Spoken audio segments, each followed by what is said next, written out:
Parole de Dieu quotidienne. L'œuvre de Dieu ne représente pas l'expérience de sa chair. L'œuvre de l'homme représente l'expérience de l'homme. Chacun parle de son expérience personnelle. Dieu peut directement exprimer la vérité, alors que l'homme ne peut qu'exprimer l'expérience qui correspond à son expérience de la vérité. L'œuvre de Dieu n'a pas de règlement et n'est pas soumise à des contraintes temporelles ou géographiques. Il peut exprimer ce qu'il est à tout moment, partout. Il œuvre comme bon lui plaît. Le travail de l'homme a des conditions et un contexte, sinon il serait incapable de travailler et incapable d'exprimer sa connaissance de Dieu ou son expérience de la vérité. Il suffit de comparer les différences entre les deux pour dire si c'est l'œuvre de Dieu ou le travail de l'homme. S'il n'y a pas une œuvre accomplie par Dieu lui-même, et s'il n'y a que le travail de l'homme, tu sauras simplement que les enseignements des hommes sont élevés au-delà de la capacité des autres. Leur ton de voix, leurs principes dans leur traitement des choses et leur manière expérimentée et stable dans le travail sont hors de portée pour les autres. Tous, vous admirez ces gens de bon calibre et d'une connaissance élevée, mais tu ne peux pas voir à partir de l'œuvre et des paroles de Dieu la grandeur de son humanité. Au lieu de cela, il est ordinaire, et quand il travaille, il est normal et réel, mais aussi incommensurable par les mortels, de sorte que les gens ressentent un genre de révérence pour lui. Peut-être que l'expérience de travail d'une personne est particulièrement développée, ou que son imagination et son raisonnement sont particulièrement développés, et que son humanité est particulièrement bonne. De tels attributs ne peuvent que gagner l'admiration des gens, mais non éveiller leur révérence et leur crainte. Tous les gens admirent ceux qui ont la capacité de bien travailler, qui ont une expérience particulièrement profonde et qui peuvent pratiquer la vérité. Mais ces gens ne peuvent jamais susciter la révérence, seulement l'admiration et l'envie.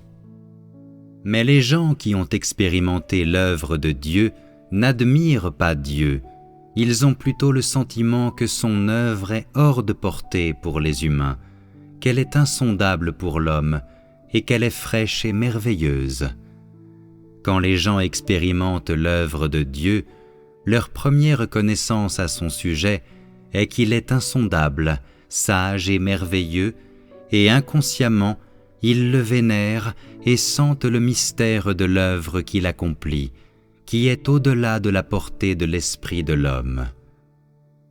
Les gens veulent seulement être en mesure de répondre à ses exigences, de satisfaire ses désirs. Ils ne souhaitent pas le dépasser, parce que l'œuvre qu'il fait est au-delà de la pensée et de l'imagination de l'homme, et l'homme ne peut pas s'y substituer. Même l'homme lui-même ne connaît pas ses propres inaptitudes, tandis que Dieu a tracé un nouveau chemin et est venu pour amener l'homme dans un monde plus nouveau et plus beau, de sorte que l'humanité a fait de nouveaux progrès et a connu un nouveau départ. Ce que les gens ressentent pour Dieu n'est pas de l'admiration, ou plutôt n'est pas seulement de l'admiration. Leur expérience la plus profonde est la révérence et l'amour. Leur sentiment est que Dieu est vraiment merveilleux. Il fait une œuvre que l'homme est incapable de faire et dit des choses que l'homme est incapable de dire. Les gens qui ont fait l'expérience de l'œuvre de Dieu ont toujours un sentiment indescriptible. Les gens dont l'expérience est assez profonde peuvent comprendre l'amour de Dieu. Ils peuvent percevoir sa beauté, percevoir que son œuvre est si sage, si merveilleuse, et cela génère ainsi une puissance infinie parmi eux. Ce n'est pas une peur ou un amour et un respect d'occasion, mais un sentiment profond de la compassion de Dieu pour l'homme et de sa tolérance de l'homme. Cependant, les personnes qui ont expérimenté son châtiment et son jugement sentent qu'il est majestueux et qu'il ne tolère aucune offense. Même les gens qui ont fait l'expérience d'une grande partie de son œuvre sont incapables de le sonder. Tous les gens qui le vénèrent vraiment savent que son œuvre n'est pas conforme aux notions des gens, mais va toujours à l'encontre de leurs notions. Il n'a pas besoin que les gens l'admirent sans réserve ou qu'ils projettent l'apparence de lui être soumis, mais plutôt qu'ils aient une vraie vénération et une vraie soumission. Dans une si grande partie de son œuvre, tout individu faisant une véritable expérience sent une vénération pour lui, ce qui est plus élevé que l'admiration. Les gens ont vu son tempérament à cause de son œuvre de châtiment et de jugement, et donc ils le vénèrent dans leur cœur. Dieu doit être vénéré et obéi, parce que son être et son tempérament ne sont pas les mêmes que ceux d'un être créé, et sont supérieurs à ceux d'un être créé. Dieu existe en lui-même et pour l'éternité, et il est un être incréé, et lui seul est digne de vénération et d'obéissance. L'homme n'est pas qualifié pour cela. Ainsi, tous ceux qui ont expérimenté son œuvre et l'ont vraiment connue ont un sentiment de vénération à son égard. Cependant, ceux qui n'abandonnent pas leur notion à son sujet, ceux qui tout simplement ne le considèrent pas comme Dieu, n'ont pas de vénération pour lui, et même s'ils le suivent, ils ne sont pas conquis. Ce sont des gens désobéissants par nature. Il œuvre de cette façon pour que tous les êtres créés aient un cœur de révérence envers le Créateur, l'adorent et se soumettent à sa domination sans condition.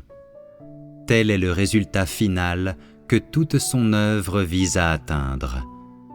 Si des gens ont connu une telle œuvre et ne vénèrent pas Dieu, même un peu, et si leur désobéissance du passé ne change pas du tout, alors ces gens seront sûrement éliminés.